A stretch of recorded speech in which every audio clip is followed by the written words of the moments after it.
इनको मुख्तलिफ चेक पोस्टों से स्मगलर माफिया मुतलका हकाम को भत्ता देकर ईरानी ट्रॉलर, ट्रक, माडू कोच, 10 व्हीलर कोच के जरिए हजारों पार्सल और हजारों बोरियां लोड करके लकपास कस्टम, शेख वासल लेवीज, गलनगोर और लेवीज, नोशकी कस्टम्स, नोशकी का पुलिस, चागी लेवीज, पदक, दालबदीन कस्टम्स, दालबदीन एफसी, दालबदीन लेवीज, दालबदीन की पुलिस, यकमच की लेवीज, और बाकी जो आपका एफसी का यहाँ पे पूरे का पूरा टेन्योर है, जो एफसी यहाँ पे 2 एफसी अभी आपने बनाई हुई है, ये इनकी चेक पोस्टों से होते हुए ये जो है सारे के सारे बॉर्डर के ऊपर पहुंचते हैं, और इसके बाद नोशकी, दालबदीन, नोकंडी और ताफ्तान से अफगानिस्तान स्मगल, ये सारे का सारा जो है ये तमाम चीजें जो है स्मगल करते हैं।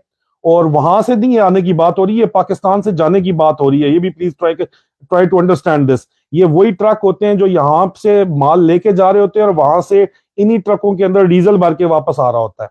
इन्हीं के ऊपर डीजल वो लोड करके दोनों खाली नहीं जाने देते। इसी तरह तोरखम के ऊपर अगर वहां से जो है, यहाँ से आटा जाता है, नमक भी जाता है, खाने पीने की दालें जाती हैं, ये मैंने खुद देखा है। वहां से वापसी के ऊपर जो है वो अगर आप देखें तो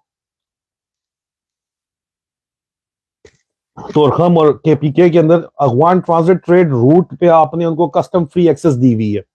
ये आप इंडिया से भी अगर कोई चीज मंगवाते हैं, दुबई के थ्रू आता है। पूरे पाकिस्तान में जो माल है ये दुबई वगैरह के थ्रू आता है, या पूरी दुनिया से ये अगवान ट्रांजिट ट्रेड के रूट पे गेट जो ही क्रॉस करता है अफगानिस्तान में, वहां पे कंटेनर खुलते हैं।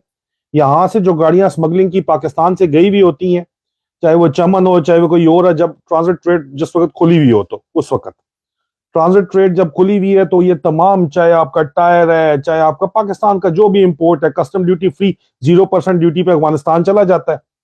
जिसकी मार्केट में इलेक्ट्रॉनिक्स की चीज चाहिए आपको, गाड़ियों का स्पेयर पार्ट चाहिए आपको, जो है वो टायर एंड इक्विपमेंट चाहिए, कोई भी जो आपको चीज आपकी मार्केट की डिमांड है वो वहां पे आती है। चाइना तक से ये जो सामान है ये बरसता ये अफगानिस्तान में मंगवाते हैं। अफगान ट्रांजिट ट्रेड रूट के जरिए वहां पे 0 कस्टम के तहत पहुंचता है। इधर से गाड़ियां खाने पीने का सामान, गंदम जो है ये आपको यूरिया खाद लेके जाती है, वहां पे उतारती है, और वहां से वो सामान लोड करते हैं। ईरानी तो ईरान वाली साइड पे डीजल लोड करते हैं ना। अफगानिस्तान में अफगान ट्रांजिट ट्रेड का जितना भी सामान वहां पे पहुंचा हुआ होता है कस्टम फ्री, वो उन्हीं गाड़ियों के ऊपर लोड करके दोबारा चोर रस्तों से वापस आते हैं। इधर से जाते हुए अलहदा पैसे देते हैं, वापस आते हुए अलहदा पैसे देते हैं। हर चेक पोस्ट के ऊपर पैसे लेने का निजाम जो पॉलिटिकल एडमिनिस्ट्रेशन करती है। पॉलिटिकल एडमिनिस्ट्रेशन सबसे भत्ता कलेक्ट करके हर किसी का हिस्सा, एफसी वालों का अपना हिस्सा होता है, जो जो वहां पे हिस्सा मांगे वो मांगते हैं, और एफसी में अफसर फौजी होते हैं जी, बिल्कुल। और ये इस वक्त मौजूदा तौर के ऊपर यहाँ पे कहना है, जराए का ये दावा है कि यहाँ पे जो नोशकी, दालबदीन, नोकंडी और ताफ्तान से अफगानिस्तान जो स्मगल करते हैं, उसमें गलनगोर एफसी और लेवीज चेक पोस्ट से गाड़ियां गुजारते हैं, तो उनसे ये पैसे लेते हैं। एक एफसी के कर्नल साहब हैं, वो पैसे लेते हैं जी। वो कहते हैं खाद की एक गाड़ी से 15,000 रुपया लेता है, और चीनी की एक गाड़ी से जी 10,000 रुपया लेता है। और रात 12 बजे से सुबह 6 बजे के दरमियान ये ट्रांजिट होता है सारे का सारा, क्योंकि उस वक्त रोड के ऊपर कोई भी नहीं होता। और गंगूर एफसी जो है उसमें भी ये पैसे लेते हैं। गंगूर के अलावा पंजगूर एफसी के अंदर भी ये पैसे लेते हैं जी। और एफसी में जाहिर बात है कि फौजी अफसरान है जी, मुझे पता है बहुत बड़ा फ्लेक मेरे ऊपर दोबारा आने वाला है, लेकिन ये इसी तरह होता है जी। ये ट्रक सामान यहाँ से पाकिस्तान से लेके जाते हैं पाकिस्तान में। मैंने ये काम तोरखम पे बैठे हुए बंद किया था। मैं खुद बजाते खुद तोरखम में 2010 के ऊपर था। मुझे तोरखम के अंदर मैंने बताया कि ये मेरे होते हुए इस किस्म का कोई काम नहीं होगा। मुझे कलेक्टर कस्टम का पेशावर से फोन आया था, और उन्होंने मुझे कहा था कि सिर्फ मैं शाबाश देने के लिए फोन कर रहा हूं कि मैंने आज तक कभी खाने पीने की चीजों के कस्टम कटे हुए नहीं देखा। और अजीजा ने मन मुझे वहां पे सिर्फ 2-2.5 महीने दिया गया था, और 2-2.5 महीने पेशावर में खाने पीने की चीजें, मुर्गी की कीमत, दाली की, टमाटर तक की, सब्जियों तक की कीमतें आधी हो गई थी, क्योंकि तोरखम के रास्ते में स्मगलिंग नहीं होने दे रहा था, और मुझे सजा के तौर के ऊपर वहां से हटा दिया गया था।